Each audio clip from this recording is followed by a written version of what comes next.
I really wanted to go into radio, and somewhere along the way, one of my advisors talked me out of it. Said, you will never get a job in radio. There is no money in it, and certainly no jobs in Pittsburgh. I should have known right there that it was time to go into radio. Eventually, I had to go back to school and focused on radio entirely, got myself an internship at WDVE, and stalked the program directors until they hired me. Music is a big part of my life, and I'd love to do a lot more with the music scene in Pittsburgh and getting that a little more exposure where I can. And in terms of local bands, we have stuff that we dedicate on the X just to focusing on them, and I hope that that lifts them up and lets them know that what they're creating is worth something, it's important to people, and to keep going. Know that people will discourage some of your dreams, but if you believe in them and you can focus, they can happen.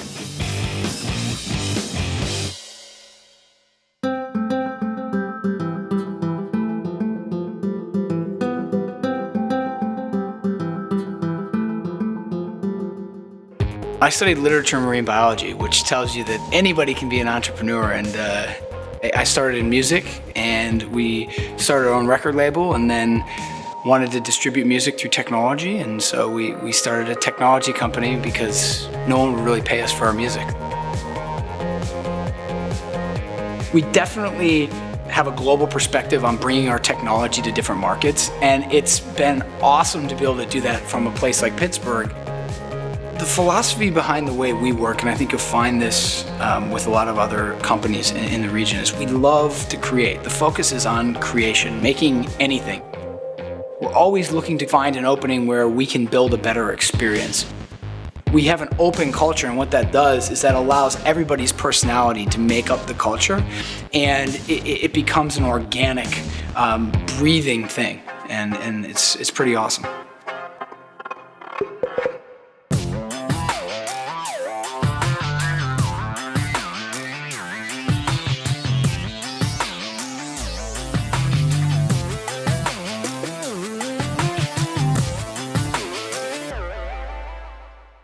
ModCloth is an online-only retailer of vintage-inspired apparel and decor. We work with independent designers from across the world, and we also get our customers involved in everything we do, including having our customers help us pick which products we actually sell on the site. I actually started running the business out of my dorm room, so I was literally shipping products and answering customer care calls on my cell phone when I was a student at Carnegie Mellon.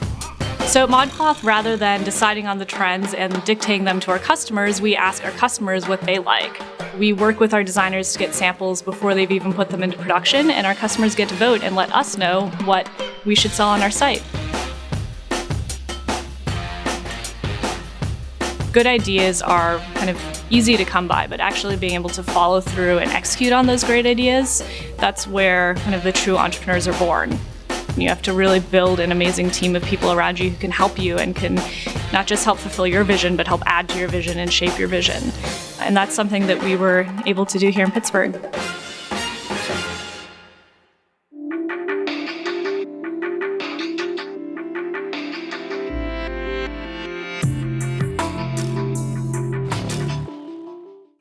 Thread takes trash and turns it into jobs and useful stuff that people love. So we take trash from the streets of Port-au-Prince, Haiti. With partners, we convert it into plastic flake, and then it comes to the United States to be turned into actual fabric.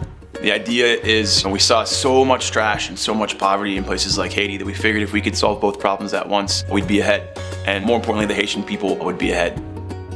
Thread's not a nonprofit organization, it's a for-profit organization. So we did that on purpose. The idea that we don't have to raise money from donors to have an impact. We can be a profitable business and then use the money that we make to give back to the communities that we serve.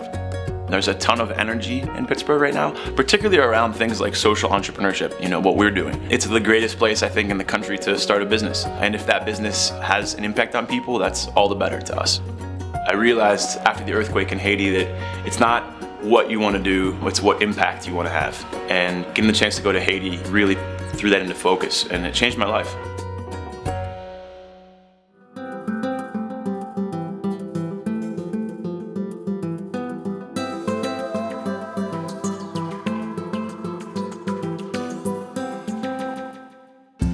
Conflict Kitchen is a takeout window that only serves food from countries that the United States government is in conflict with.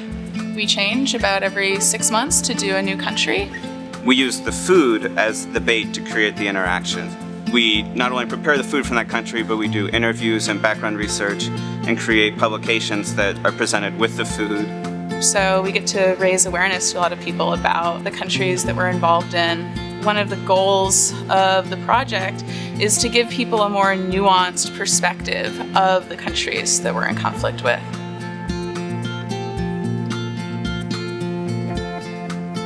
I'm always interested in how art can sort of cross genres, and at Conflict Kitchen, it crosses this art boundary into this political genre. Well, I think my motivation at Conflict Kitchen is not to necessarily change anybody's opinions or open anybody's minds. It's just to get people to start thinking.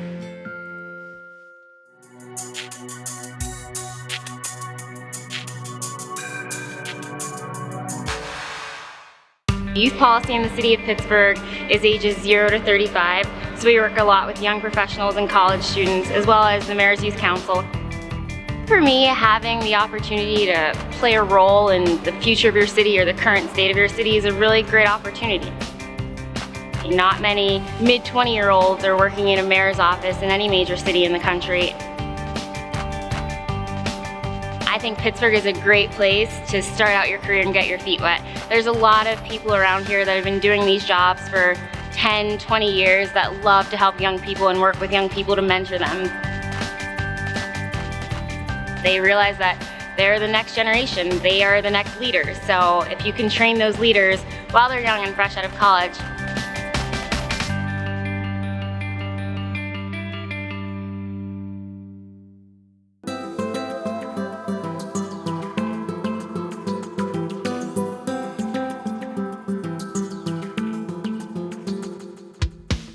I'm a professional bicycle advocate as a career, and Bike Pittsburgh is now a 6 full-time person, $500,000 organization, working to transform our communities and our streets into livable, healthy, vibrant places where everyone can safely bike and walk.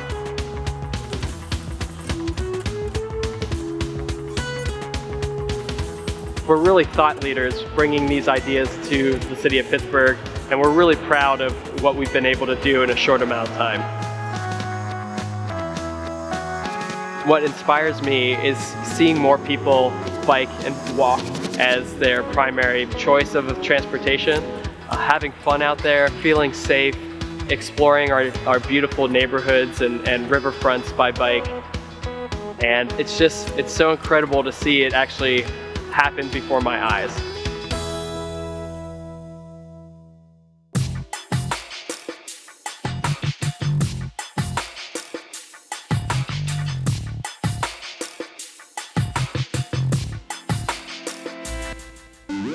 Deep Local is pretty unique in our space. Because we started as an art group, we really have this interdisciplinary approach to how we get things done. So the ideas really start as a team, as a collective, and then we execute the full idea all in-house. And really about being an amateur. I think by being naive when we go and work with a technology or a piece of equipment we don't know how to use to start with and learning, we're really free to be inventive about how we can use that tool.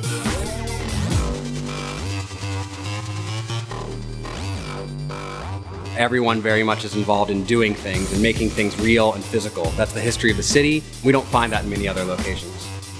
When I walk into work, I don't feel like I'm actually going to a job. And people say this, but it's really true at some point, and we have that at our company right now where everyone really is a part of something bigger. We feel like we're making an impact in the world. All of that really comes from my background running an art group. It just happens to take place in the business world.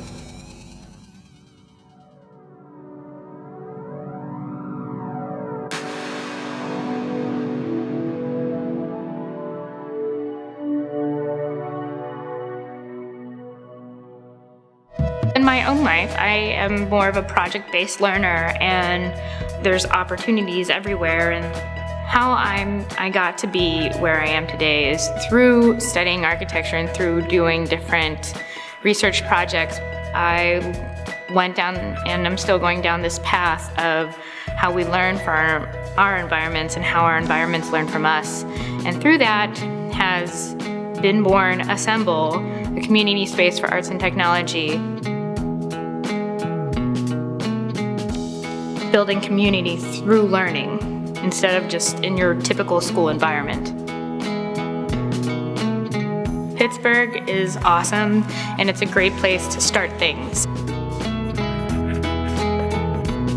I hope to create a safe haven for people like me so that they can continue to be weirdos and keep thinking out of the box and even beyond the box and change the world around them.